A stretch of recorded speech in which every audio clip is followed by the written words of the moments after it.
गया। चलिए देखिएगा, चतुर्भुजों के क्षेत्रफल में आज इसका सबसे फर्स्ट क्लास है। मेंसुरेशन जो है इसके पहले वाले चैप्टर में खत्म हो चुका है ना। आज जो मेंसुरेशन का दूसरा पार्ट जो है चालू होगा। क्या? चतुर्भुजों का क्षेत्रफल। इसका क्षेत्रफल चतुर्भुजों का, किसका क्षेत्रफल जी? चतुर्भुजों का क्षेत्रफल में सबसे पहला जो है आज पढ़ना है हमको समानांतर चतुर्भुज। समानांतर चतुर्भुज क्या पढ़ना है? समांतर चतुर्भुज पढ़ना है।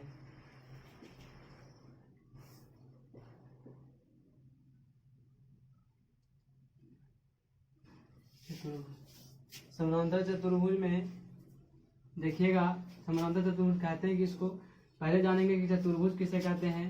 तो चार रेखाखंडों से मिलकर बने बंद ज्यामितीय आकृति को क्या कहते हैं जी?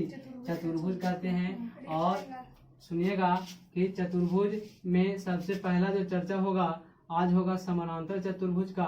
समानांतर चतुर्भुज कहेंगे किसको? कहता है वैसा चतुर्भुज, क्या कहेंगे? वैसा चतुर्भुज जिसकी है ना सभी भुजाएं है ना एक दूसरे क्या हो?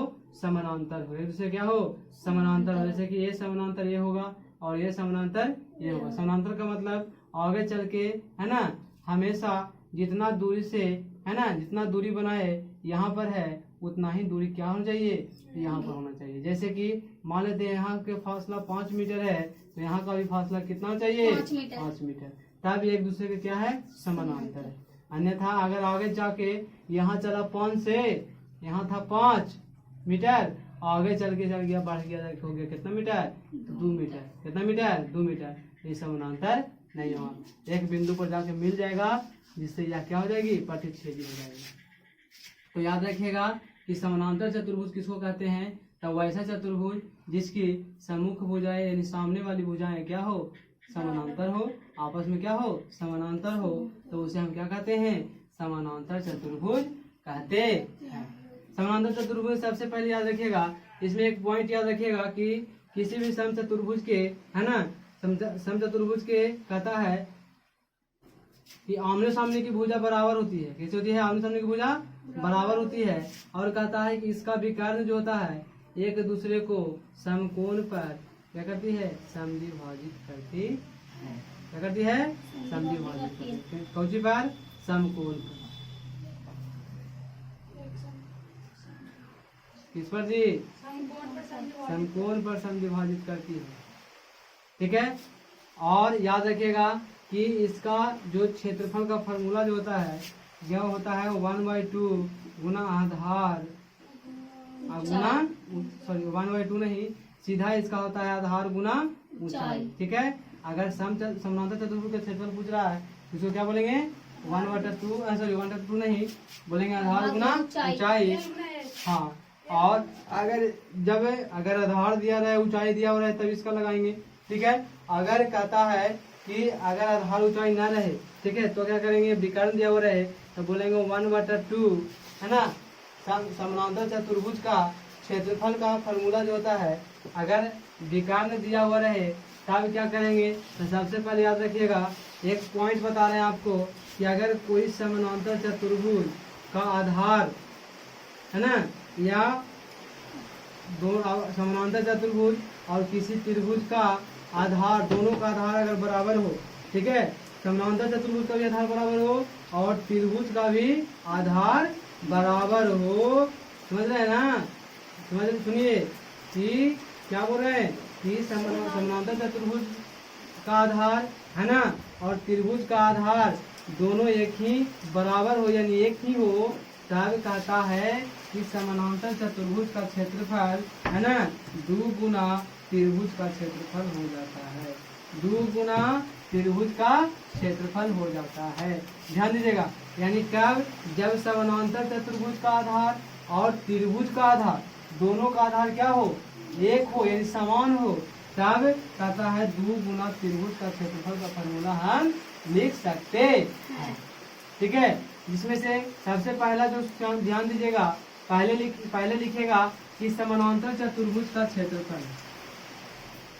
पहले क्या लिखेगा? समानांतर चतुर्भुज का क्या जी? क्षेत्रफल। समांतर चतुर्भुज का क्षेत्रफल होता है आधार गुना ऊंचाई। ठीक है, फिर याद रखिएगा समांतर चतुर्भुज का क्षेत्रफल हो गया। फिर न तो ऐसे नहीं रहेगा तो लिखिएगा कि एक और होता है समानांतर चतुर्भुज का क्षेत्रफल बराबर लिख देंगे कोची 2 गुना कोची त्रिभुज का क्या जी क्षेत्रफल। ठीक है, इतना याद रखिएगा।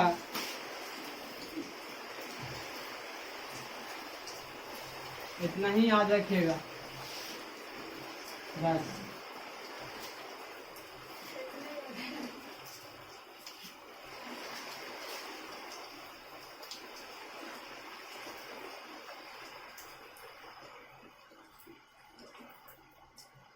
सम चतुर्भुज में देखिएगा कि सम चतुर्भुज किसे कहते हैं, तो वैसा चतुर्भुज जिसकी चारों भुजा आपस में क्या हो, बराबर हो। चारों भुजा आपस में बराबर हो कहता है तथा, है ना, चारों भुजा बराबर हो तथा कोण चारों कोण तो बराबर है, और कहता है विकर्ण एक दूसरे के बराबर ना हो। विकर्ण एक दूसरे के बराबर ना हो कहता है कि विकर्ण इसका जो है ना 90 डिग्री पर क्या करती है, समद्विभाजित करती है। क्या करती है, समद्विभाजित करती है।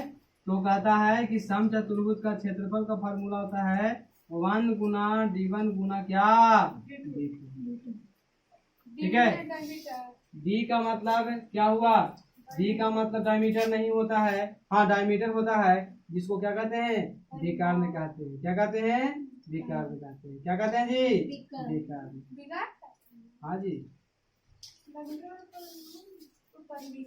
लिखिएगा सम चतुर्भुज का क्षेत्रफल का फॉर्मूला लिख लीजिएगा कि 1/2 गुना d1 गुना d2।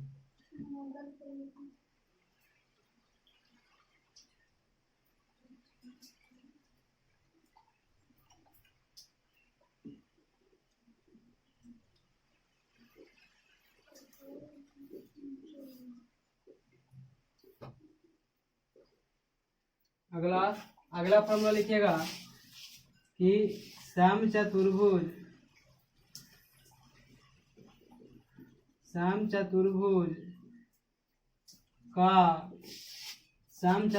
का भुजा बराबर, सम चतुर्भुज का भुजा सभी भुजा बराबर है आपस में, है ना।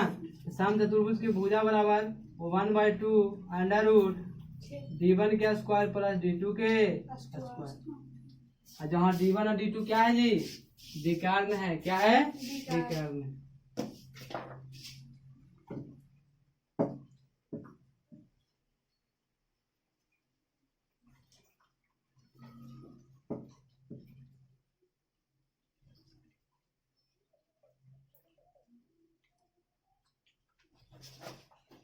दूसरा फार्मूला हुआ, फिर लिखेगा कि सम चतुर्भुज का ऊंचाई अगर पूछे तो ऊंचाई बराबर होता है d1 इंटू d2 बटा अंडर रूट, लिखेगा अंडर रूट d1 के स्क्वायर प्लस d2 के स्क्वायर। d1 के स्क्वायर प्लस d2 के स्क्वायर। अगर सम चतुर्भुज का आपसे क्या पूछ दिया, सम चतुर्भुज का अगर परिमिति पूछ दिया तो परिमिति तो ऐसे लिख दीजिएगा 4 गुना भुजा भी लिख सकते हैं। क्या लिख सकते हैं, 4 गुना भुजा, या अगर विकर्ण दिया हो रहे तो लिख लीजिएगा 2 गुना क्या जी अंडर रूट d1 के स्क्वायर प्लस d2 के स्क्वायर।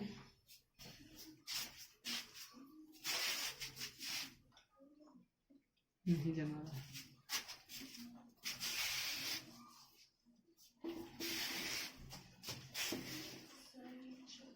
परिमिति देखिएगा, परिमिति देखिए किसका, सम चतुर्भुज का परिमिति बताए। क्या बताए थे परिमिति, अभी बोले थे कि 4 गुना भुजा भी लिख सकते हैं, 4 गुना भुजा, या आप लिख सकते हैं 2 गुना यानी d1 प्लस हाँ d1 का स्क्वायर प्लस d2 के स्क्वायर।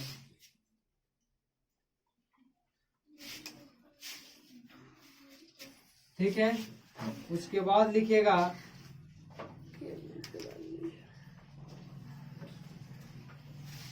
उसके बाद,